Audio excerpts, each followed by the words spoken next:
অনেক জন্ম সংপ্রাপ্ত কর্মবন্ধ বিদাহিনে আত্মজ্ঞান প্রদানেন তস্मै শ্রী গুরবে নমঃ। শ্রীমৎ স্বামী সেবানন্দ সরস্বতী মহারাজজির চরণে জানাই শতকোটি প্রণাম। গুরু সেবানন্দ মহারাজজির লেখা থেকে পাঠ। বস্তু ও ব্যক্তির প্রতি ভালোবাসাই কাম, সেখানে স্বার্থযুক্ত। কিন্তু ঈশ্বরকে ভালোবাসা হইল প্রেম, সেখানে দেনা পাওনার বিন্দু মাত্র বালাই নাই। অনিত্য বস্তুতে আসক্তি চরম দুঃখের কারণ। অপরপক্ষে ঈশ্বর নিত্য, শুদ্ধ, বুদ্ধ ও মুক্ত, যাহা তোমাকে চরম সুখ তথা শান্তি প্রদান করিতে পারে। ক্ষণভঙ্গুর এই দেহটার প্রতি আমাদের কত মোহ! সুখ ভোগ করাটাই যেন দেহের মুখ্য উদ্দেশ্য। অথচ প্রকৃত জ্ঞানী যারা, তারা এই অনিত্য দেহটায় ভর করিয়া নিত্যের সাধনায় রত থাকেন। সুখ ও শান্তির মধ্যে প্রচুর ব্যবধান। সুখ তো পয়সা দ্বারা খরিদ করা যায়, কিন্তু শান্তি যাহা তোমার অন্তরে নিবদ্ধ, তাহাকে উদ্ঘাটন করাটাই সাধনা। তাই প্রকৃত জ্ঞানী ব্যক্তি অন্তরাত্মার সহিত সদা সম্বন্ধ রাখিয়া চরম শান্তি লাভ করেন, যাহা বর্ণনা করা বা ভাষায় প্রকাশ করা অসম্ভব। রূপে গুণে সুন্দরী এক রমণীকে জীবন সাথী করিয়া ঘরে আনিলাম। হৃদয়ে সমস্ত ভালোবাসা উজাড় করিয়া দিলাম তার প্রতি। অল্প কয়েকদিনের মধ্যে সে আমার প্রাণপ্রিয়া হইয়া আমার মন প্রাণ হরণ করিল। কিন্তু হায়, অনিত্য এই নরদেহ, এক দুরারোগ্য ব্যাধি তাহাকে আমার বুক হইতে ছিনিয়া লইল। হতভাগী আমাকে ছাড়িয়া অনন্তে পাড়ি দিল। এখন আমি রিক্ত, শূন্য হৃদয়ে জীবনের বাকি দিনগুলি অতিবাহিত করিতেছি। কি প্রয়োজন ছিল বলো এই ভালোবাসার? তার চাইতে ওই ভালোবাসা শত গুণের এক গুণ যদি ঈশ্বরে প্রদান করিতাম, ধন্য হইত আমার মানব জনম। তাই তোমাদের বলি, তোমরা যেন আমার মতো ভুল কভু করো না। জীবনের যে কটা দিন বাকি আছে, ঈশ্বর সাধনায় রত থাকো, চরম শান্তি পাইবে। যে ভালোবাসা দুঃখের জন্ম দেয়, তাহা প্রেম হইতে পারে না, তাহা কাম।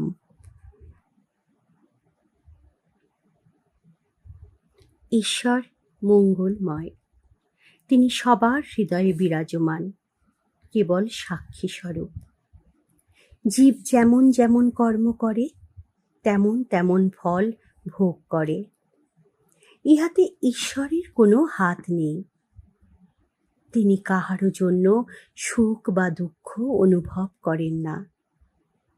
ঠিক যেমন প্রদীপের আলো, সকলকে উজ্জ্বলতা প্রদান করা তাহার কাজ। মানুষ তাহাকে যে যেমন ভাবে ব্যবহার করে, ঠিক তেমন তেমন ফল পায়। কেউ প্রদীপের আলোয় বেদ পাঠ করে, কেউ ঘর সংসারের যাবতীয় কর্ম করে, কেউ বা গভীর রাতে প্রদীপের আলোয় চুরি করা সম্পদ ভাগাভাগি করে। সর্বক্ষেত্রে প্রদীপ কিন্তু নির্বিকার। তুমি তাহাকে যেমন ভাবে কাজে লাগাবে, তেমন ফল পাবে।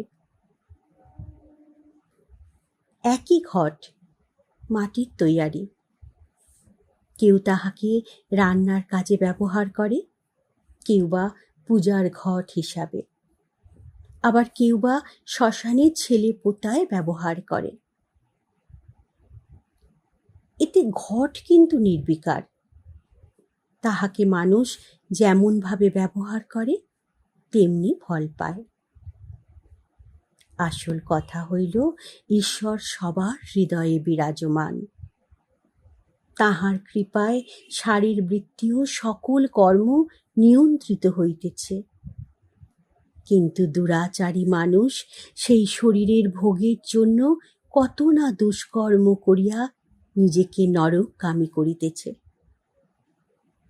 মানব শরীর দেব সেবার জন্য, সাধন ভজনের জন্য। তাহাকে আমরা যদি কুকর্মে লিপ্ত করিয়া পাপে ভাগী হই, তার জন্য ঈশ্বরকে কি দায়ী করা যায়? তাই শুদ্ধ মন লইয়া শান্তির পথে গমন করো। জীবনের বাকি কটা দিন ঈশ্বর সেবায় নিয়োজিত হও, পরিণামে ভালোই হইবে। চোরা না শোনে ধর্মের কাহিনী, নিজে যা বোঝে তাই করে। উপদেশ: নির্লিপ্ততাই শ্রেষ্ঠ সাধনা, মৌনতাই শ্রেষ্ঠ ব্রত। মনুষ্যত্বের বিকাশ ঘটানোই মানব জীবনের শ্রেষ্ঠ উদ্দেশ্য। আনুগত্য বোধ যাহার নাই, সে কোনো কাজেই শ্রেষ্ঠত্ব লাভ করিতে পারিবে না। কোনো জায়গায় দুঃখ পেলে বিচারটা ঈশ্বরের হাতে ছেড়ে দাও, দেখবে তার কাছ থেকে সুবিচারই পাবে। কাউকে খারাপ বলার আগে একটিবার ভাবো তুমি কতটা খারাপ। দান করে যে কাউকে বলে না, সেই বড় দানী। সৎ পাত্রে দান করো। কৃপণ আর কুঁড়ের মুখ দর্শন করা পাপ। চুরি, নারী, মিথ্যা, জীবহিংসা, নেশা, এদের থেকে দূরে থাকবে, তোমার মঙ্গল হবে। দিনে ও রাতে 3 বেলা খেতে পারো, আর একটিবার ঈশ্বরের নাম করতে পারো না? প্রতিদিন প্রাতে ও রাতে ভজন করবে, এটাই ভজনের শ্রেষ্ঠ সময়। তোমার যে অমঙ্গল কামনা করে, তুমি যদি তার মঙ্গল কামনা করতে পারো, তবেই বুঝবো তুমি সত্যিকারের সাধক। পিতা মাতাকে যে পূজা করে না, ঈশ্বর তার পূজা গ্রহণ করেন না। না পাওয়ার চেয়ে পেয়ে হারানোর দুঃখ বেশি, তাই বেশি কিছু চেও না। অনিত্য বস্তু ঈশ্বরের কাছে চাইতে নাই, তাতে দুঃখই বাড়ে। নিত্যানিত্য বস্তু বিবেক। সকালে উঠে ঈশ্বরের কাছে প্রার্থনা করবে, হে ঈশ্বর, দিনটা আমার যেন ভালোভাবে কাটে। নিঃস্বার্থ ভালোবাসার নাম প্রেম, স্বার্থযুক্ত ভালোবাসার নাম কাম। সেবার চেয়ে বড় ধর্ম নাই, তাই একটু একটু করে সেবা করার চেষ্টা করো। পরকে যে আপন করতে পারে, সেই তো মহান। কয়দিনের এই জীবন, তাই নিতান্ত প্রয়োজনের অধিক ভোগ করো না। তোমার সুখ ও দুঃখের জন্য তুমিই দায়ী, কাউকে দোষ দিও না। কর্মফল ভোগ ছাড়া খণ্ডন হয় না, তবে যারা ঈশ্বরের সাধনা করে তাদের ব্যাপার একটু আলাদা। কেবল ভাগ্যের দোহাই দিয়ে বসে থেকো না, পুরুষকার প্রয়োগ করো, অনুমতো ফল পাবে। সাথে কিছু যাবে না রে, যাবে শুধু কর্মফল। তাই বুঝে সুঝে কর্ম করো।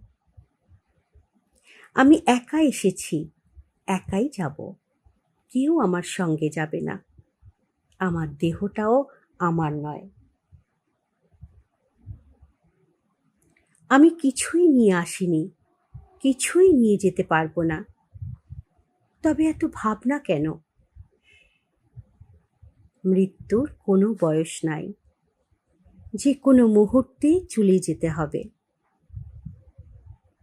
যে ধর্ম মানুষে মানুষে ভেদ সৃষ্টি করে সেটা ধর্ম নয়, অধর্ম।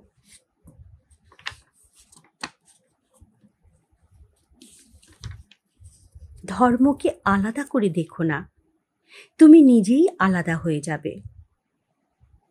যে কেবল অপরের দোষ দেখে বেড়ায় সেই বড় দোষী। শান্ত হয়ে একটু বসো, শান্তি পাবে। বাসনাই মনকে চঞ্চল করে, বাসনা শূন্য হওয়াটাই মুক্তি।